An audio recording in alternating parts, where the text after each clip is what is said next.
Salam sejahtera, Assalamualaikum warahmatullahi taala wabarakatuh kepada semua penonton setia saluran berita RTM. Apa khabar semua? Harap-harap tuan-tuan dan puan-puan sentiasa dirahmati Allah, berada dalam keadaan sihat walafiat. Saya Syahril akan bersama anda setiap Khamis malam Jumaat dalam bicara diary dan rawat. Senang kita sebut bicara doktor kerana ramai doktor yang kita panggil ke studio untuk berkongsi banyak tentang penyakit-penyakit. Baik, hari ini memandangkan beberapa minggu kebelakangan ini, saya rasa tuan-tuan dan puan-puan pun sedia maklum tentang kadar peningkatan untuk pesakit-pesakit bagi influenza, iaitu penyakit yang pastinya ibu bapa sangat risau kalau anak-anak kita demam. Saya sendiri pun 2-3 bulan lepas anak saya dua-dua masuk ward juga sebab demam, suhunya agak tinggi tak turun-turun. Bila masuk ke ward, doktor periksa, cek semua, memang disahkan influenza dan kena warded jugalah. So saya ada pengalaman itu dan insya-Allah doktor sendiri pun akan cerita banyak benda kepada tuan-tuan dan puan-puan. Kalau ada ibu bapa yang belum anak kena lagi, kena berada pada tahap mencegah lebih baik.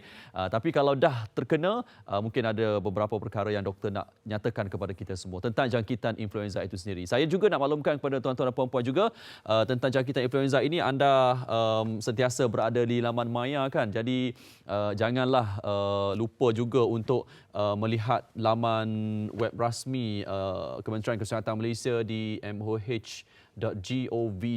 kerana mereka juga banyak perkara-perkara, tips-tips berguna dan juga kenyataan-kenyataan yang dikeluarkan secara rasmi di sini. Jadi insya-Allah kita juga akan berkongsi pautan-pautan yang menarik kepada anda. Baik, sebelum saya nak bersama dengan doktor pakar yang bersama kita pada malam ini membincangkan dan juga memberi input penting tentang jangkitan influenza, jom awal-awal ini kita dengar nasihat yang sangat berguna sebenarnya yang disampaikan sendiri oleh Yang Amat Berbahagia Isteri Perdana Menteri atau Dr. Siti Hasmah Mohamad Ali tentang kepentingan untuk pengambilan vaksin ini sendiri. Jadi jom kita dengarkan apa yang nak dinyatakan oleh ibunda kita.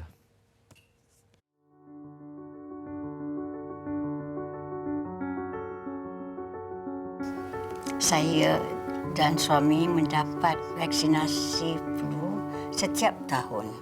Jika anda berumur 60 tahun ke atas, influenza boleh mengancam kesihatan anda.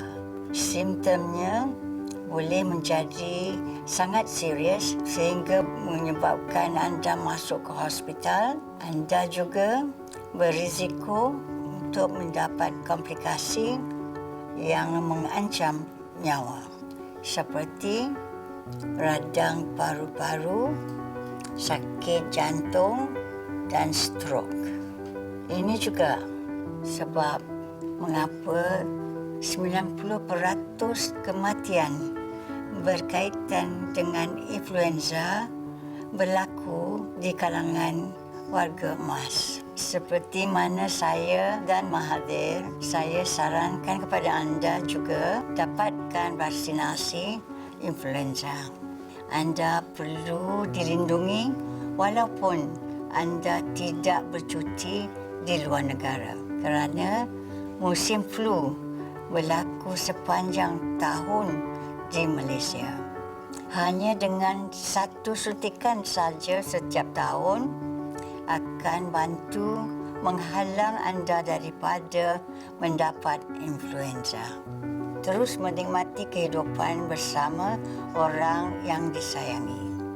Pencegahan influenza adalah satu cara untuk menunjukkan kasih sayang.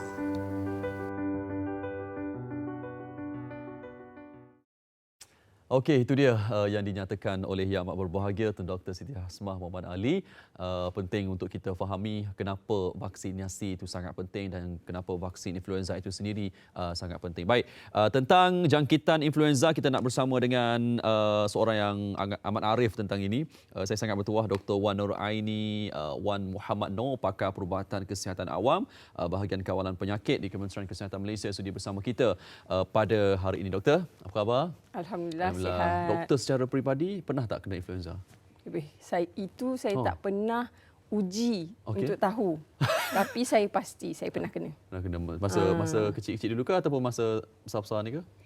Tak ingat influenza sebenarnya satu jangkitan yang kita boleh dapat beberapa kali sepanjang seumur demam hidup influenza kita. tu lah, betul lah. Ya, dia bukan sekali, dua kali, Dia mungkin boleh lebih berkali-kali. lagi. Aduh, saya duk cerita tadi kan, anak saya baru kena dua-dua, umur 3 tahun dan 6 tahun, masuk ward. Uish, masa tu kita rasa tak tahu nak buat apa. Demam suhu sangat tinggi, lepas tu bagi ubat pun tak turun-turun juga. Last kali kena bagi antivirus, masuk ward barulah turun. Baik, itu ceritalah. Okey, doktor, beberapa hari lalu kita tengok Kementerian Pendidikan, Kementerian Kesihatan Malaysia menggembleng tenaga jugalah memberikan info tentang influenza sebab ramai kanak-kanak kita. Boleh update sikit tak? Sekarang ni di situasi mana keadaan influenza? Okey. Untuk influenza ini di Malaysia, hakikatnya ini satu hakikat yang memang saban tahun kita lihat. Sebab untuk penyakit influenza ini di Kementerian Kesihatan Malaysia, kita memang ada menjalankan aktiviti surveillance. Dan ini telah bermula semenjak 2003 lagi.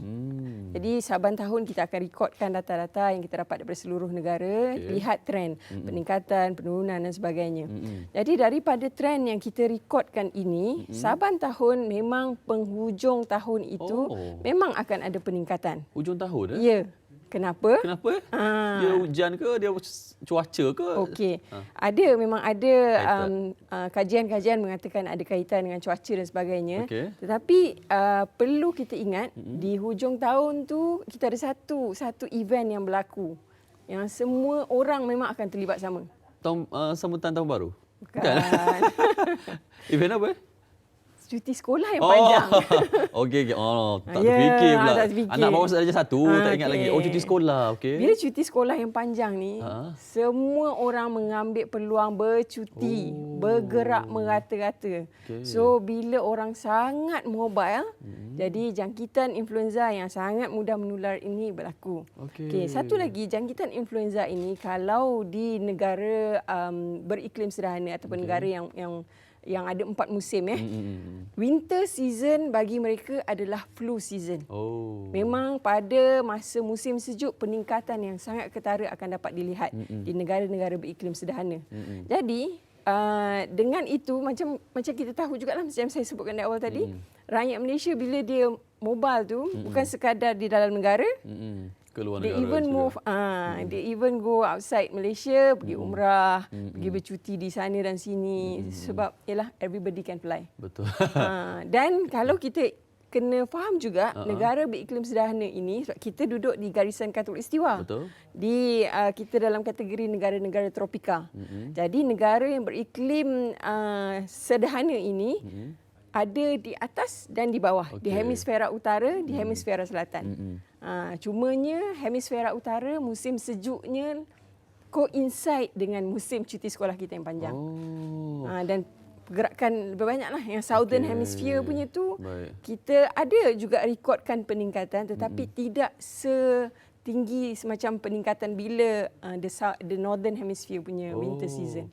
Maksudnya kalau melancong luar negara ada bawa balik souvenir cenderung hati, ada juga bawa balik penyakit lah. Ya, sebab yang penyakit tu dia tak perlukan pasport. Dia boleh lalu je dekat naik flight juga dia boleh. Naik flight juga. Okey, dan untuk situasi di Malaysia ni boleh kita katakan membimbangkan ataupun tiap-tiap tahun inilah situasinya? Okey, tiap-tiap tahun inilah situasinya dan kenapa kami di Kementerian Kesihatan memantau kerana kami nak pastikan virus yang menular itu virus yang sedia ada atau luar biasa. Kalau virus influenza yang menular itu adalah virus influenza yang luar biasa ataupun apa yang kita sebut sebagai novel influenza virus, itu satu situasi yang saya sendiri akan panik. Tetapi apa yang kita ada sekarang adalah melibatkan virus influenza sedia ada. Dan tadi sebelum kita bermula, Syariah dia tanya saya, influenza A, B dan C. Betul juga. Tadi kita sebut influenza saja. A, B, C dia ada kategori dia juga. Macam adik-beradik kita lah ada nama sekian, nama sekian. Macam tu juga influenza ni. Virus influenza ni sebenarnya dia ada 4. A, B, C dan D. Dia ada D. Tapi yang D ni kita kurang beri perhatian kerana D itu baru sahaja discovered dan dia adalah dalam kalangan haiwan. Oh. Dan buat masa ini kajian yang dibuat setakat ini Okey. tak nampak dia punya implikasi jangkitan kepada manusia. Okey. Dia confine ataupun hanya dalam populasi haiwan. Haiwan saja. Maka manakala yang A, Okey, B dan C, memanglah dia ada perbezaan struktur dan sebagainya. Tapi antara ketiga-tiga ni macam adik-beradik jugalah. Ada yang nakal, ada yang baik, ada yang rajin, biasalah kan. Jadi antara ketiga-tiga ni Yang paling nakal? A. Sulung lah, biasalah kan. Anak sulung lah. Saya tak cakap. Okey. Jadi yang A ni agak sedikit nakal daripada yang B dan C. Dan C memang kita jarang-jarang lihat dalam ada berlaku wabak, ada berlaku jangkitan tapi Okey. jarang berlaku. Yang lebih kerap berlaku B. adalah B dan A. Dan lebih lagi sebenarnya A. Tapi setiap tahun dia ada macam sort of competition. Ada time-timenya A tinggi, ada time-time B tinggi dan sebagainya. Okey. Itu perbezaan dia secara penerangan ringkas. Yalah, yang mudah kita faham lah. Nanti kalau nanti doktor saya bagi sebut lecture. teknikal sangat, nanti kita tengah-tengah pula Ya, apa benda. betul. Betul-betul. Kita bahasa yang mudah lah untuk semua penonton faham. Baik. Influenza, kalau kita boleh tahu, sebab kadang-kadang anak-anak ni ataupun kita sendirilah, bila kita demam sikit, suhu sikit, kita ingat demam biasa. So bila dah jumpa doktor tu kadang-kadang dah lepas 3 hari dah tahap yang agak serius. So bagaimana untuk kita detect awal influenza ni, doktor? Okey. Influenza ini masalahnya adalah penyakit yang mempunyai gejala tidak spesifik. Aduh. Bila tidak spesifik, maksudnya kita ada demam, Okey. ada batuk, ada sesema, sakit Biasalah tekak. kan? Yang biasalah. betul. Betul. Syahrir kan cakap biasa. Biasalah kan? Jadi kita tak boleh membezakan hanya sekadar daripada gejala yang dialami. Sekadar daripada gejala tidak boleh tahu. Okey. Tetapi kalau nak tahu dengan betul kita kena buat ujian makmal. Baru kita tahu sama ada itu influenza ataupun jangkitan virus yang lain. Okey. Jadi adakah awal-awal demam dah kena pergi cek makmal? Sebab kita biasanya kita bagi tempoh kan untuk badan kita betul-betul rasa dah tak okey baru nak ujian. So Okey. doktor rasa? Untuk yang ini nasihat saya macam ni. Kita masing-masing kenal badan kita. Okey. Okey, jadi maksudnya selalunya saya demam, saya makan ubat, duduk rumah, doktor bagi MC dan sebagainya, Okey, duduk rumah 2-3 sepatutnya. hari saya sihat. Okey. Kita tahu badan kita. Tetapi kalau misal kata berlaku yang tidak biasa, Okey. maksudnya dah 2-3 hari tak kebah-kebah, badan lesu semacam dan sebagainya, itu adalah tanda amaran untuk dapatkan rawatan. Sebab yelah kalau dapatkan rawatan awal, betul kadang-kadang orang cakap doktor tu kata awal sangat awak ni. Betul lah. Betul juga tu sebenarnya. Kalau orang yang tak macam saya doktor, saya tahulah bila nak. Tapi secara mudah untuk saya jelaskan, kita masing-masing kenal badan kita. Kita tahu selalunya kalau kita demam dan tak sihat, berapa hari yang kita perlukan untuk sihat semula. Okey. Jadi kalau kita perlukan masa yang lebih lama tu, itu sudah tak normal. Cuma seawal demam, kalau nak cek tu tak ada masalah sebenarnya. Tak ada masalah, Adakah boleh. mudah boleh detect ke sebenarnya di awal-awal? Ataupun Selalunya untuk influenza ini hari ketiga demam. Oh.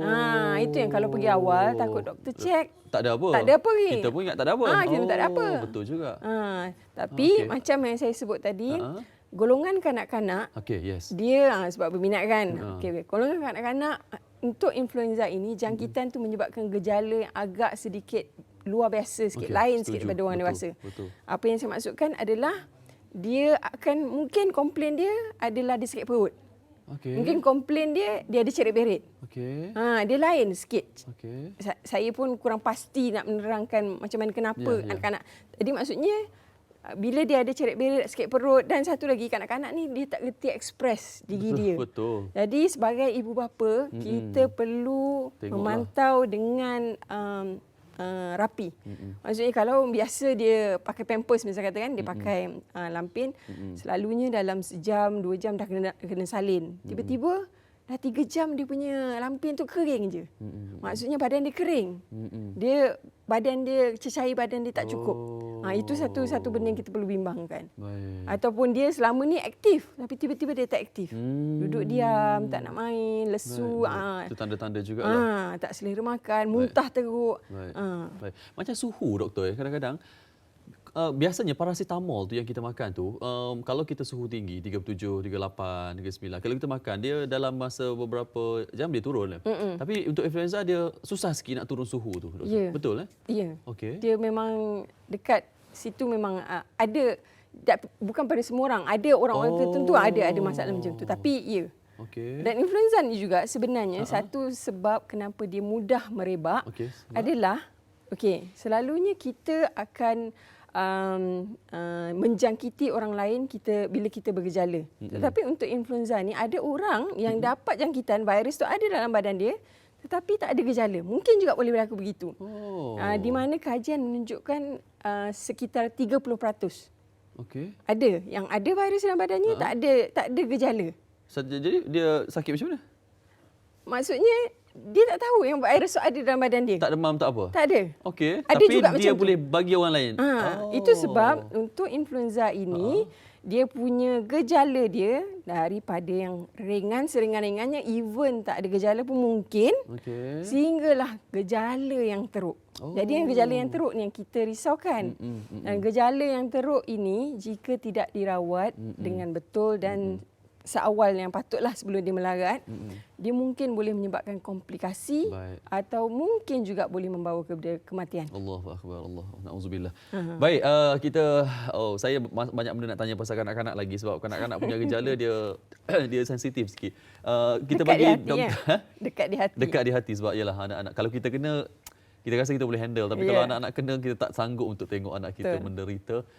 Bagi Dr. Minaya sekejap, kita jumpa selepas ini dalam Bicara Doktor.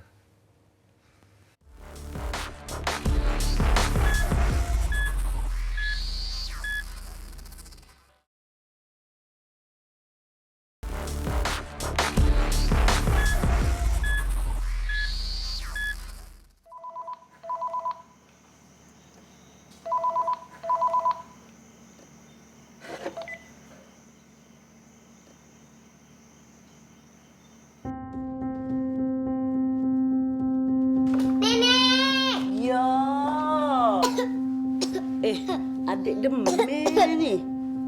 Saya. Hanya lah ikat tu. Dia mak buat. Gimana ni budak-budak? Susahlah mak ni. Kau air kau sikit. Bazir ni. Cerewet. Oi. Ma. Mani lama-lama demai lah budak ni. Membebel je. Hati-hati lintas jalan tu. Mungkin tanpa dia, hidup aku lagi aman. Ma.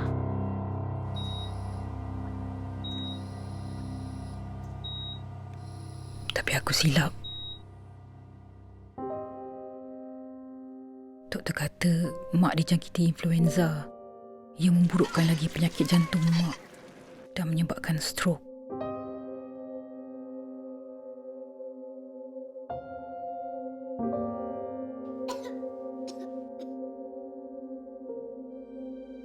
Bila mak tak ada,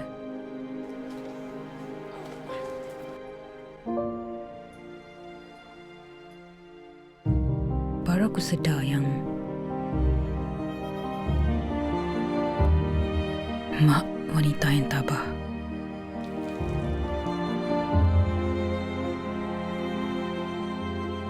Selalu berkorban.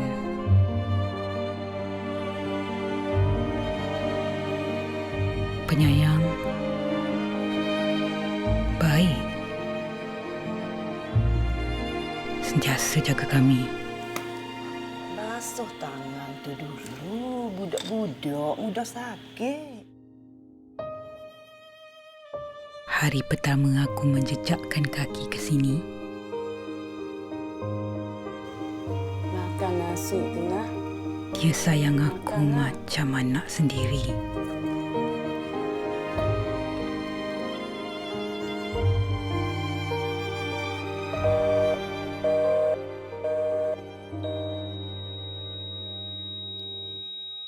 Aku sebenarnya yang tidak pernah menghargai dia. Maaf, Mak.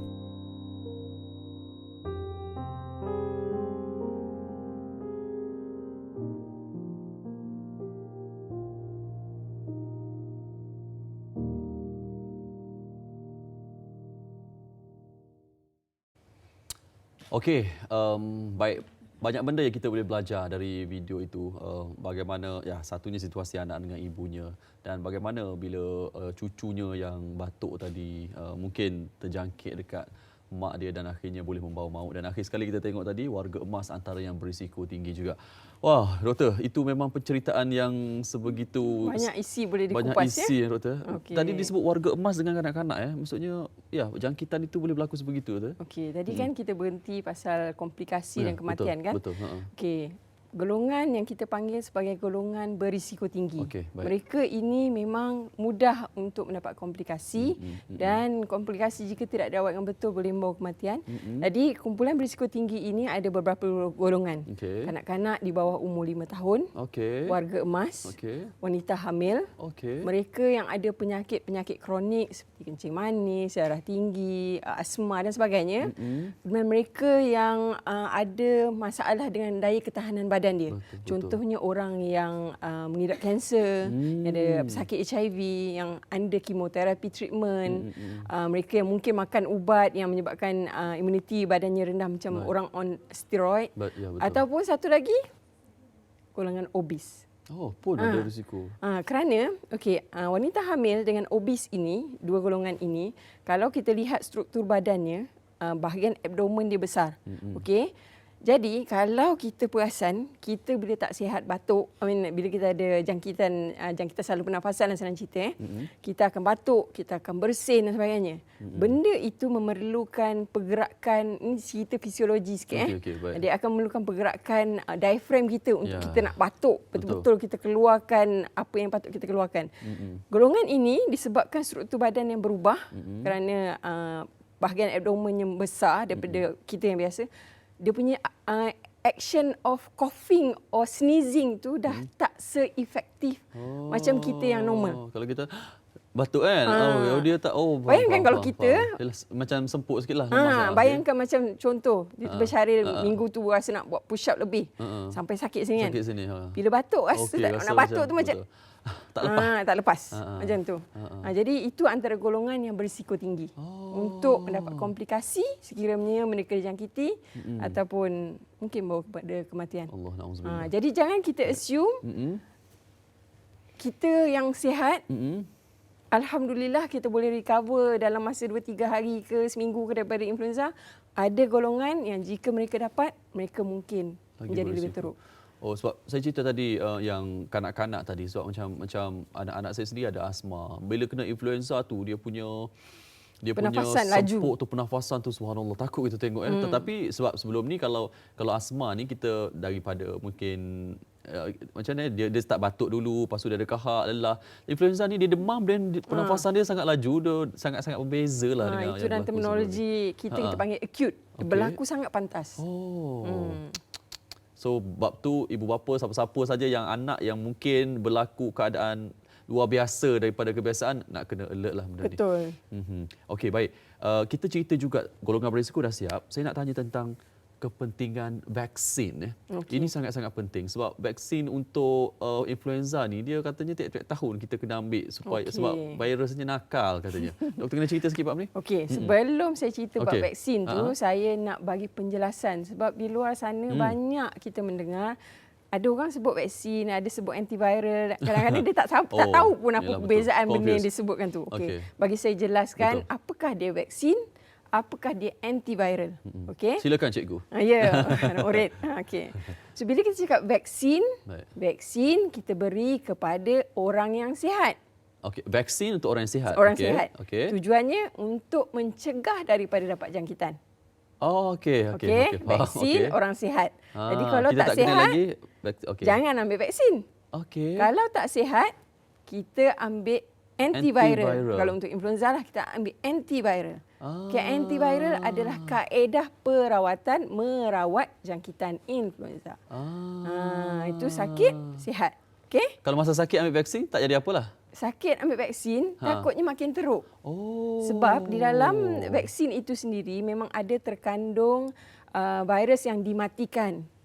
Yang tidak diaktifkan dan sebagainya. Sebabnya kenapa ada kandungan itu, sebab kita bila kita dicucuk dengan vaksin itu, kita nak stimulate imuniti badan untuk mengenali kalau you kena jangkitan lepas ni rupa virus tu begini supaya badan kita kenal. Sistem pertahanan badan tu aware if they get infected in the future. Okey. Jadi memang kita tak akan bagi vaksin pada orang yang kurang sihat. Takut dia jadi melarat. Dia makin tak sihat, lepas tu dia kata tak nak ambil vaksin dah lah. Ambil vaksin jadi tak makin teruk. Betul. Salah persepsi tu pula. Betul. So istilahnya bila sakit antiviral lah. Ya, sakit antiviral, okey. sihat, vaksin. Tadi saya dah sebut vaksin salah lah. Maafkan saya cikgu. Tapi betul sini. Tadi you sebut Eh, antiviral untuk antiviral. rawatan anak-anak tadi kan? Betul Betul. Okey. You sebut betul. Sebaik markah betul. Satu lagi. Okey. Satu lagi terminologi. Antibiotik. Okey, antibiotik. Itu kena sebut juga sebab ada orang dia simply pergi ke klinik dapat rawatan dia request pada doktor saya nak antibiotik. Hati dia je. Sebab antibiotik memang untuk merawat juga. Baik. Tetapi untuk jangkitan Bakteria. ya, pandai nak murid saya ni. Untuk jangkitan Bakteria bakteria. dengan virus beza. Betul. Okey. Tetapi ini memang fisiologinya ataupun patofisiologinya di mana dia mungkin bermula dengan jangkitan influenza, mungkin orang tu dijangkiti influenza, tetapi kemudian dia mungkin lengah mendapatkan rawatan, makin melarat dan sebagainya. Baik. Dia boleh turn out menjadi secondary bacterial infection. Maksudnya on top of influenza infection tadi, dia dapat pula bacterial infection. Allahu akbar. Jadi orang yang sebegini mungkin perlu dirawat dengan kedua-duanya. Tetapi itu biarlah doktor yang merawat untuk menentusahkannya. Okey. Baik, berbalik kepada vaksin tadi. Vaksin. Kita tengok limit ataupun waktu tahan vaksin itu dikatakan untuk influenza setahun saja. Ya. Contohnya kalau kita ambil dah expired, so risiko untuk kena tu lagi lagi ada lah. Masih ada. Ini memang satu-satunya penyakit yang vaksinnya buat setakat ini perlu diambil secara tahunan. Setahunan Ya, kerana macam yang disebut tadi lah. Virus influenza itu berubah bentuk, berubah strukturnya sangat constant. Sangat berlaku sentiasa. Jadi benda ini yang dipantau daripada aktiviti surveillance yang kita laksanakan tadi tu, sampel kita ada hantar kepada WHO dan WHO menerima sampel daripada seluruh dunia. Mereka akan dapatkan apakah formulasi untuk vaksin yang akan datang. Yang akan datang. So itu memang ada kerja meramal jugalah yang dibuat oleh WHO untuk tahu apakah formulasi untuk vaksin untuk yang tahun seterusnya dan sebagainya berdasarkan aktiviti surveillance yang dilaksanakan oleh negara-negara di seluruh dunia. Tiap-tiap tahun akan ada vaksin-vaksin yang berbeza. Okey, dan untuk vaksin ni kalau kanak-kanak contoh anak-anak kita ataupun kita dah ambil dalam masa setahun tu ada risiko nak kena atau vaksin tu memang 100% kita boleh jauh daripada influenza? Tidak. Jawapannya tidak. Dia 60%. 60 saja sekitar 60%. Okey. Tetapi senang cerita macam kita nak pergi berperang. Adakah kita nak pergi berperang dengan tak bawa apa-apa langsung? Betul juga. Atau sedikit sebanyak kita bawa sesuatu? Betul. Kita hakikatnya setiap hari bergaul, berjumpa orang, bersalaman, macam-macam yang kita buat. Jadi bila kita berkongsi ruang dengan orang lain, bagi saya take some protection. Itu lebih baik. Betul. Mencegah lebih baik daripada itu satu. Tapi kadang-kadang perlu difahamkan you dah ambil vaksin tidak bermaksud tadi saya cakap 60% kan. Jadi ini kena dipastikan dengan cara gaya amalan hidup yang sihat dan betul. Ambil vaksin lepas tu suka hati je suka bahaya hati, juga. Tak pernah ambil vaksin. Okey, dah bahaya settle juga. dah ni, tak ada apa-apa, tak ada macam tu. Baik. Sekarang ni vaksin belum kita wajibkan lagi untuk semua. Ini pilihan ibu bapa. Ini pilihan selalu sebut ibu bapa kanak-kanak. Sebenarnya influenza ni jangkitan untuk semua. Untuk semua kan. Jadi maksudnya Syaril, saya, kanak-kanak, orang tua, siapa juga sewajarnya. Untuk macam tadi kan, kalau kita lihat yang video-video yang telah dipaparkan tadi, itu adalah daripada kempen yang kita baru sahaja launch pada bulan 12 yang lepas. Memang alhamdulillah kempen itu memang dilancarkan oleh Tun Siti sendiri. Dia memang datang pada majlis tu. Kempen tu adalah flu prevention and act of love. Macam nanti Syaril bagi vaksin pada anak. Itu sebab apa? Sebab sayang pada anak-anak kan. Kalau bagi dapatkan untuk mak dan bapa kita kat rumah yang dah tua. Itu sebab apa? Sayang. Ya. Tapi diri kita sendiri tak cucuk. Tak sayang pada diri ke? Itulah saya setuju ayat tu. Kadang-kadang kita duk ingat vaksin ni biasa kita nak beli untuk anak-anak je. Kita sendiri kita tak ambil vaksin. Dan kita pun boleh terdedah juga. Tapi saya pernah menerima soalan ditanya sebab vaksin influenza ni harganya bukanlah mahal, tapi ialah kalau nak ambil dalam amount atau kuantiti yang banyak mungkin agak sedikit lumayan kan. Okey, saya pernah ditanya lumayan. Jadi saya pernah ditanya, okey, dalam ahli rumah yang ramai-ramai tu, Betul. siapa yang kita nak bagi prioriti? Betul, keutamaan. Sebab hakikatnya kalau boleh Kalau tanya boleh saya nak bagi semua orang. Betul. Tapi hakikatnya kadang-kadang kita ada batasan kemampuan. Ya, betul. Kalau macam itulah keadaannya, kita cuba bagi kanak-kanak. Kanak-kanak dan orang tua. Itu yang risiko tinggi. Sebab kita insya-Allah yang muda ni, insya-Allah imuniti badan kita okey. Okey. Insya-Allah. InsyaAllah. Itu yang kita nak. Baik, banyak lagi saya nak tanya doktor. Kita kena berhenti sekejap lagi dan kita jumpa selepas ini dalam Bicara Doktor untuk tajuk jangkitan influenza.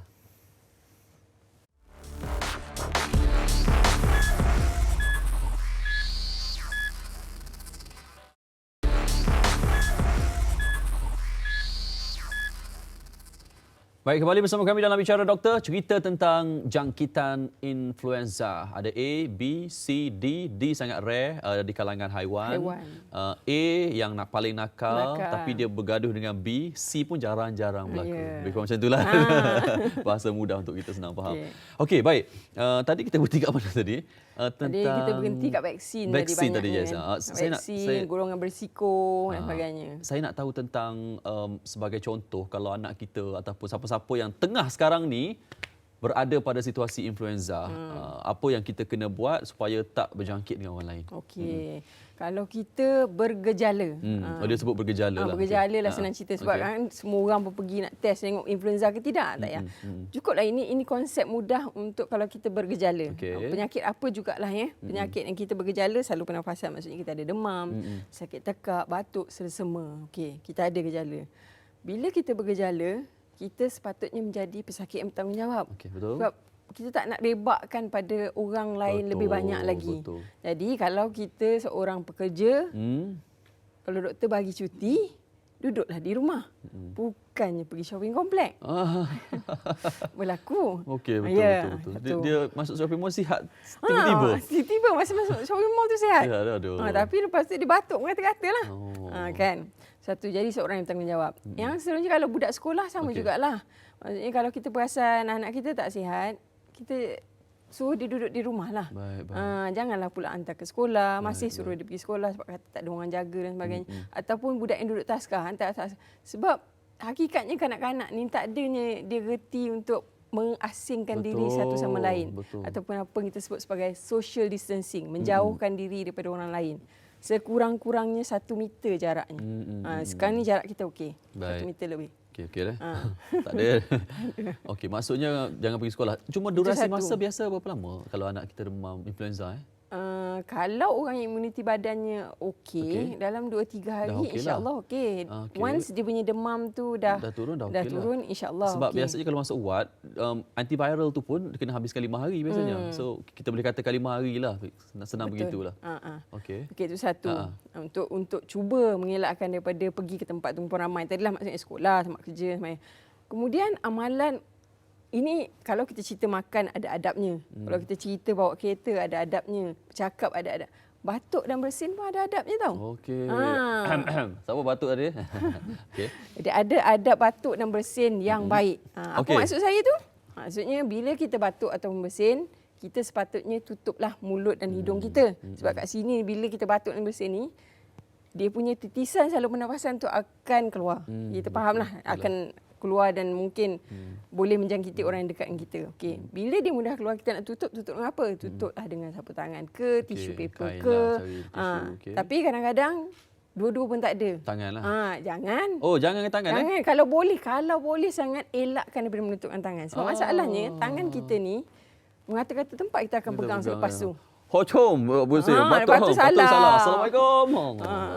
Itu sangat bahaya. Jadi tapi kalau benda tu berlaku spontaneous kan? Betul lah. Dia nak bersin, nak batuk. Tutup. Jadi kalau berlaku situasi tu, basuhlah tangan dengan air dan sabun ataupun hand sanitizer. Okey?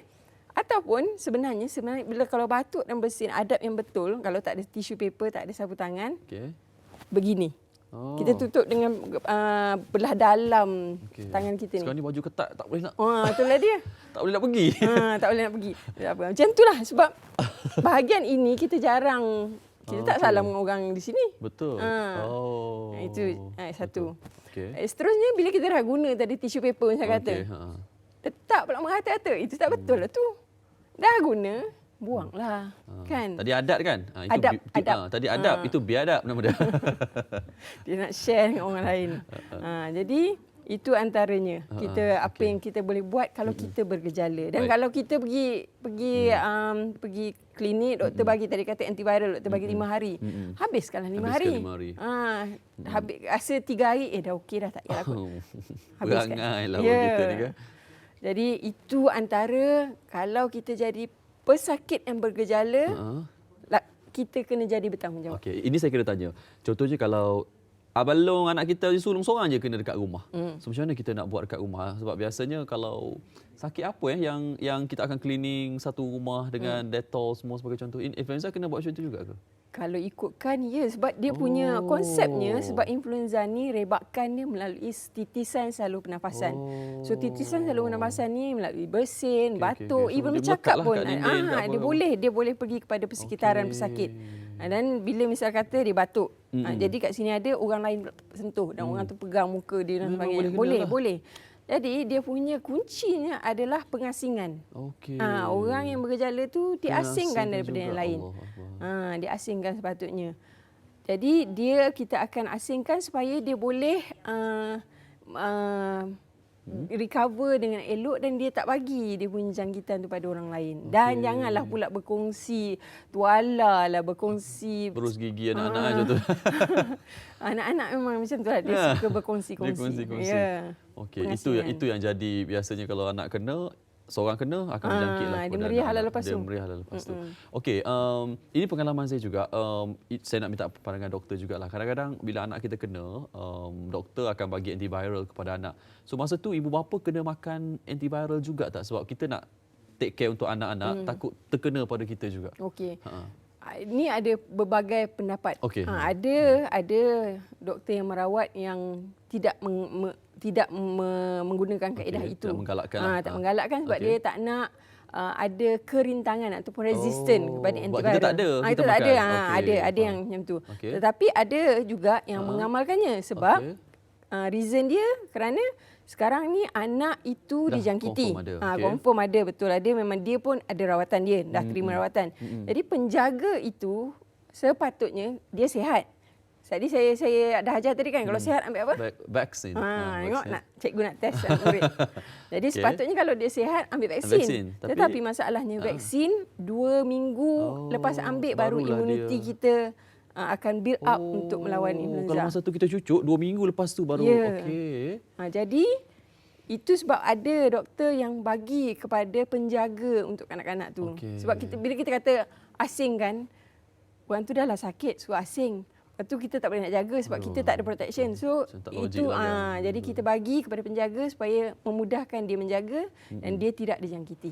Okey, so betul lah tu. Macam pengalaman saya pun doktor suruh ambil sebab anak saya kedua-dua kena. So alhamdulillah lah. Ataupun apa yang kita sebut dalam bahasa perubatan, chemoprophylaxis. Kaedah itulah. Maksudnya apa dia sekali?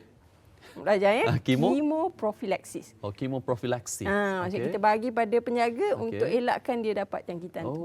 Sebab dia menjaga dan possibility untuk potensi dia dapat jangkitan. Baik. Okey. Kita kena berehat lagi. Suka berehat kita kan? Doktor tak penat, kenapa kena berehat? Tak, kita kena bagi laluan untuk iklan sekejap buat kali terakhir. Dan kita jumpa selepas ini. Banyak benda lagi insyaAllah kita cuba masukkan semaksimal mungkin tentang jangkitan influenza selepas ini.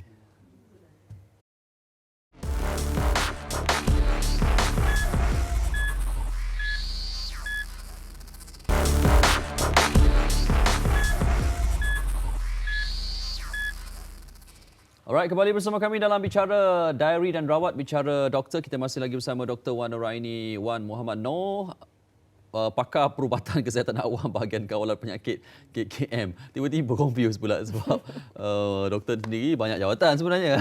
Cuma yang senang kita sebut pakar inilah perubatan kesihatan awam. Baik. Jom kita nak cerita untuk yang rumusan lah bagi jangkitan influenza ini sendiri. Bila kita banyak cerita pada awal tadi, saya rasa ibu bapa yang tak ada niat nak ambil influenza, nak ambil vaksin. Ambil influenza pun tak nak ambil. Nak ambil vaksin ni akan berkira-kira untuk ambil lah, terutamanya untuk anak-anak. Persoalannya di mana dan adakah stok kita ada ke sebenarnya vaksin di Malaysia ni? Okey. Untuk vaksin influenza ini, buat masa ini, kita tidak di Kementerian Kesihatan Malaysia, di fasiliti kita, di klinik kesihatan kita, kita tak ada menawarkan kepada orang awam. Okey. Memang vaksin ini perlu didapati daripada fasiliti kesihatan swasta. Okey. Kebanyakannya ada menawarkan. Dan biasa tiap-tiap tahun akan adalah stok tu kan sebenarnya. InsyaAllah ada. Baik. InsyaAllah Itu nak kena tanya jugalah sebab mungkin bukan di pihak Kementerian Kesihatan lah, tapi pengalaman saya sendiri harganya pun berbeza-beza juga. Kena pandai-pandai lah kan. Betul. Pergi yang mahal sikit. Kadang-kadang kenapa situ mahal sini murah? Itu ialah bila jadi kat situ tiap-tiap tahun kita boleh try lah. Tahun ni kita try sana, tahun ni kita try situ pula. Betul. Kena bijak lah terutamanya yang ada anak yang ramai. Okey, baik. Jom, doktor mungkin ada sesuatu yang doktor nak kongsikan jugalah tentang influenza ini dari pihak Kementerian Kesihatan Malaysia sendiri, terutama dari sudut kesedaran kita sendirilah. Okey. Jadi saya masih menerima pertanyaan. Ini penyakit baru ke? Bukan, dia bukan penyakit baru. Influenza ini dia telah discovered in human history semenjak 1930-an lagi. Jadi dah 90 tahun lebih influenza ini berada di sekitaran kita. Okey, dia bukan virus baru. Tetapi kalau ingat lagi 12 tahun dahulu, kita ada satu kejadian yang mengejutkan dunia dipanggil sebagai pandemik H1N1 2009. Itu kategori influenza jugalah. Itu influenza juga dan dia itu adalah memang virus influenza yang memang dia buat facelift, memang jadi virus yang rupa lain. Yang orang tak ada imuniti terhadap virus tersebut. Jadi itu yang saya risaukan. Kalau kita berdasarkan surveillance influenza tu kita jumpa virus sebegitu rupa yang lain daripada lain, pandemik boleh terjadi, itu kita perlu merasa risau dan panik. Tetapi kalau virus influenza yang biasa kita dapat dalam sekitar kita, A, B ataupun C, insya-Allah dengan mendapatkan vaksin, kita boleh mencegah daripada mendapat jangkitan. Betul. But again, 60% saja kita boleh katakan daripada dia punya daripada tak ada langsung. Baiklah kita cegah daripada kita berada pada posisi itu. Okey, kempen Kementerian Kesihatan Malaysia Act of Love katanya. Ini kempen yang baik juga untuk influenza. Okey. Untuk kempen ini kita buat di bawah satu inisiatif yang dipanggil sebagai Immunize for Life. Hari ini asyik tergeliat lidah kan. Okey. Immunize for Life. Jadi inisiatif ini adalah satu program pendidikan kepada masyarakat yang dinaungi oleh 3 entiti besar iaitu Kementerian Kesihatan Malaysia sendiri, Malaysian Pediatric Association dan juga Malaysian Society of Infectious Disease and Chemotherapy. So 3 entiti ini. Jadi kita bergabung tenaga untuk inisiatif Immunize for Life dan untuk influenza khususnya kita ada website untuknya. Websitenya adalah www.actoflove.ifl which is Immunize for Life. Yang kita tunjuk sekarang Ya, betul. .my. Jadi bagi yang berminat untuk mungkin apa yang ada dekat website ni? Video yang tadi, video Tun Siti Asma tadi ada kat sini. Video yang mak tu saya tak pasti ada ke tidak, tapi yang video Tun tak ada di situ. Kemudian maklumat-maklumat berkenaan influenza apa yang saya dah kupas tadi. Semua ada kat situ. InsyaAllah ada di situ. Dan satu lagi, orang kita ni ada, saya juga pernah menerima pertanyaan, kata, doktor saya tak pergi mana-mana doktor, saya duduk kat dalam negara je. Perlu ke saya nak ambil vaksin? Saya tak pergi mana-mana pun. Jawapannya? Jawapannya, influenza pun ada di Malaysia. Kan? Ya. Okey, baik. Jadi ambil lah. Itu kalau kat Malaysia. Kalau kita nak keluar negara, biasa kita kena ambil juga? Kalau dia ada beberapa imunisasi yang memang berkait rapat dengan kalau kita nak travel. Salah satu daripadanya adalah kalau kita nak buat umrah atau betul lah. haji Itu kena cucuk yang memang ada visa punya requirement meningococcal. Meningococcal. Itu memang wajib. Kerajaan Arab Saudi wajibkan. On top of meningococcal, kita galakkan orang untuk ambil influenza dan juga pneumococcal. Ya, pneumococcal. Sebab kita faham di sana itu keadaan sesak dengan orang. Jadi bila sesak tu tak payah ceritalah apa yang kita kongsikan. Jadi kita cuba cegah dengan mendapatkan vaksin. Salah satu lagi penyakit yang juga berkaitan dengan travel yang kita perlu dapat ambil vaksin yang memang kalau tak ada vaksin ni, tak ada dia punya bukti dah ambil vaksin ni, mungkin dia kena tahan dekat pintu masuk kita dekat airport adalah yellow fever. Demam kuning. Yellow fever ni penyakit yang disebabkan oleh nyamuk. Ada negara-negara yang memang ada endemik ataupun ada masalah yellow fever macam kita ada masalah dengan denggi lah. Ada negara-negara. Dia ada yellow fever. Yellow fever. Jadi kita sebelum keluar dan pergi melawat negara tersebut, pastikan dapatkan vaksin tersebut. Sebab kalau misal kata bila masuk di pintu masuk nanti immigration tengok tak ada benda tu, kita mungkin di-refer dan perlu masuk ke pusat kuarantin untuk cek betul-betul ada ke tak. Bukan untuk cek apa, kita akan kena kuarantin. Kita di kuarantin. Kita akan kena duduk dekat pusat kuarantin tu untuk satu tempoh.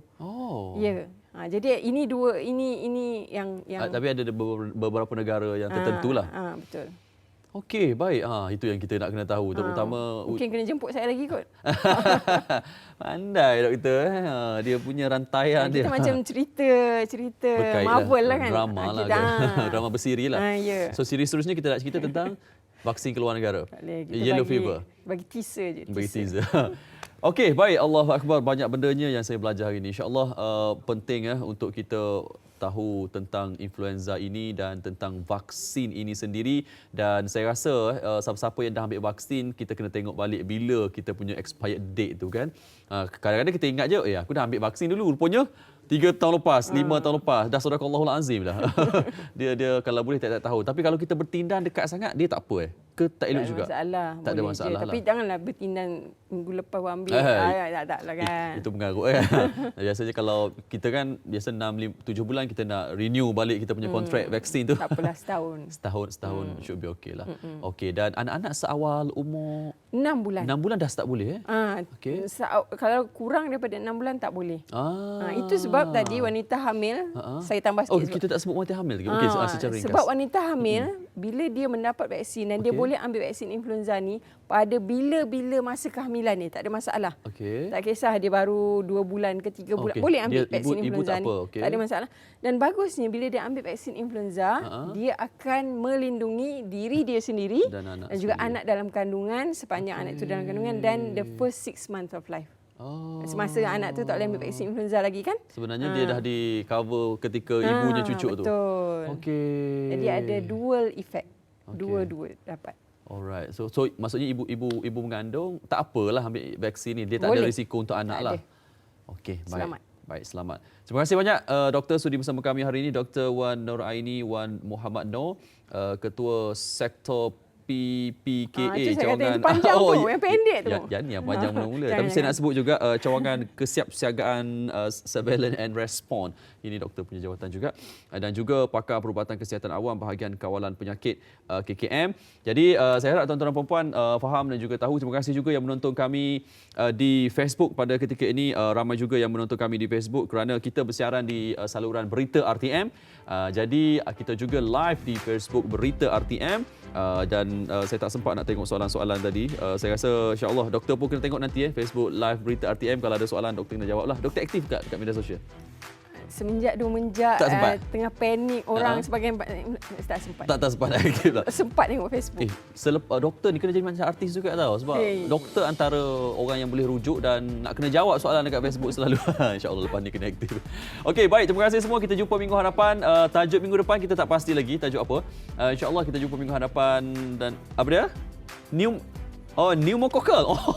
Patutlah duk sebut pneumococcal tadi. Minggu depan tajuk kita tentang pneumococcal. Jadi terus dia bersama kami dalam Bicara Diary dan Rawat di Art. Saya Syaril Sarafuddin. Assalamualaikum. Bye. Minggu depan pneumococcal. Patut dia duk sebutan dah okey dah tu. Betul.